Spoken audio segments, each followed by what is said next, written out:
Hello and welcome to That Gaming Show. My name is Rich and today I'm asking the question, should you play Devil May Cry? And I guess the other important question is, did he cry, will he cry, and shall he cry? Let's find out. That's the show.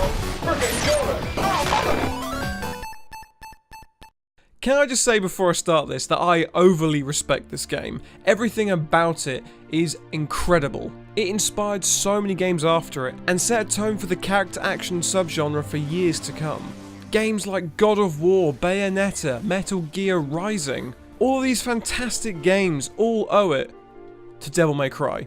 It hasn't aged well though. Back on the PS2 the visuals for this game were really good, but I got the HD collection instead of the PS4. Be the best version of yourself game. Also saves me having to buy the others because I get all three of them. So what is Devil May Cry and should you play it? Devil May Cry, developed by Capcom, the same guys behind Street Fighter, Resident Evil, and obviously not to forget Mega Man, is a game set around a demon hunter called Dante as you try and take down the evil demon trying to take over the world. Pretty simple story. The game starts out with a creepy town, with a woman approaching from the moon, or portal, moon portal, in the sky, as she arrives at a store called Devil May Cry. Oh yeah, by the way, this is Trish. And after some slight flirting where she stabs him first, she warns Dante about the evil demon Mundus, who's trying to rule the human world by creating a portal to the underworld set on this island. And that's where we're heading. And of course there's a whole backstory behind Dante's heritage, like Sparda being his dad who used to be a demon hunter himself, and how his mum was murdered. And so now Dante's got a motive, he's going to avenge his mum. Well, that's good enough for me, so let's go. So the majority of the game is set on this creepy island along with this creepy castle, which is quite convenient if you ask me. And you basically go into it blind as a bat. The game loves not telling you stuff, but the game also loves not showing you stuff either. We haven't got any information on controls, we haven't got any information on where we're meant to go, and the annoying thing as well is that you can tell this was going to be a Resident Evil game, and that's actually the backstory behind the development of Devil May Cry. Devil May Cry actually started out as Resident Evil 4, but because Resident Evil 2 director Hideki Kamiya wanted to focus on fast, stylish combat, it strayed so far away from the norms of the other Resident Evil games that it became a brand new title, and thus Devil May Cry was born in the year 2000. The visuals on this game actually do look quite good, especially for the PS2. Could use a splash of more colour. I'm not a huge fan of how they up-res this game for the PS4 though, but visually I can't really fault it. The whole game plays in a third-person view along with this fixed camera, which, by the way, not cool. It works in Resident Evil 1, 2 and 3 because it's designed to not show you what might be there. And it doesn't really work with this playstyle, because you need to see the enemies you're in combat with. I spend half my time shooting randomly towards the camera, hoping I'm shooting something. For example, this section of the sewer, I can't see where the bad guy's coming from, and this really angered me. And the funny thing is, this game even spelled the end of fixed cameras for Resident Evil games to come. They left it in this one. It wouldn't go down without a fight, would it? No, not at all. And whilst we're on the conversation of the bad camera, the platform jumping as well is super frustrating. It's super hardcore parkour. But believe it or not, this game is actually really fun. Out of all the things, the gameplay is one of the things I love about this game and the series in general. Especially when you can get a combo going, you feel like a badass, and that's the whole point of this game. Taking down bad guys as stylish as you can. The game even rewards you with a rating system to let you know how bad you are at it. In between missions you can upgrade Dante's abilities. 4,000 red orbs just so you can double jump. Wow.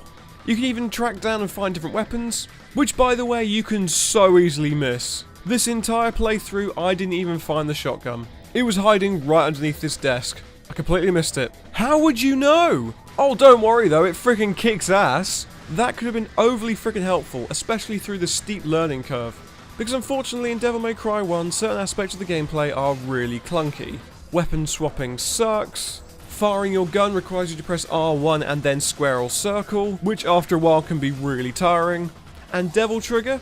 Didn't even know it existed until my friend John told me. Press L1, it activates it. Didn't know. Did not even know. When did I get that? I mean, I saw these symbols in the corner, but the game never told me what they meant. The learning curve in this game is ridiculous. It is stupid hard at the beginning, where you're trying to learn the game, which should ease you in. It should teach you all the things you need to know gradually. And as you slowly get through the game, the challenges should grow and get slightly harder. That way it keeps you on your toes, but also doesn't make you feel frustrated. For example, the frickin' lion level. Right after the cutscene, he flies straight towards you, with no warning and barely any time to react. It's a complete starter's trap.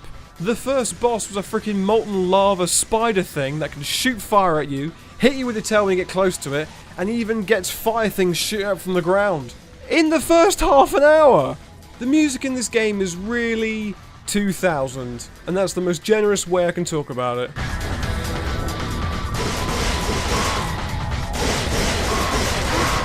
If the Matrix and Swordfish had a baby, then this would be it. And actually the sound effects are quite good. You really feel like you're doing damage to the enemies. And the most satisfying noise in the game is firing your dual pistols over and over again.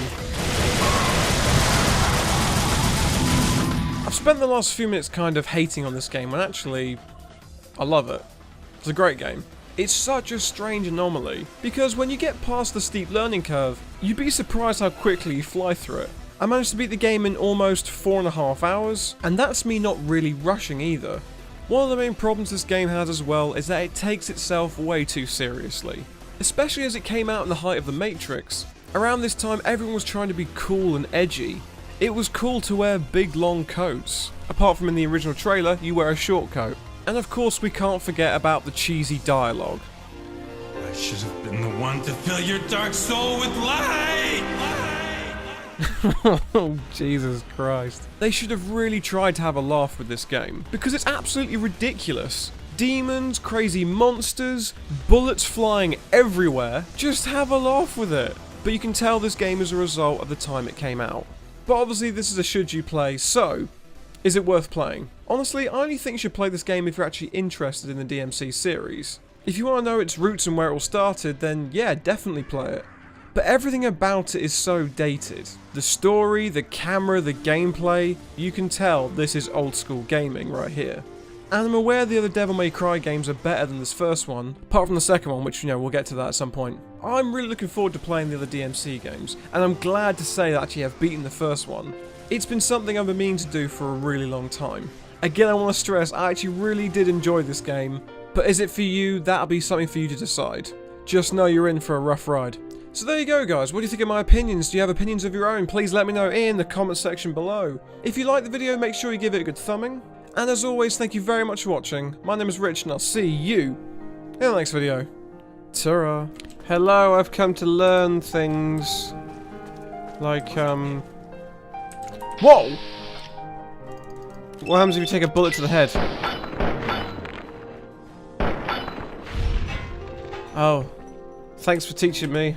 This stuff is crap. You guys suck.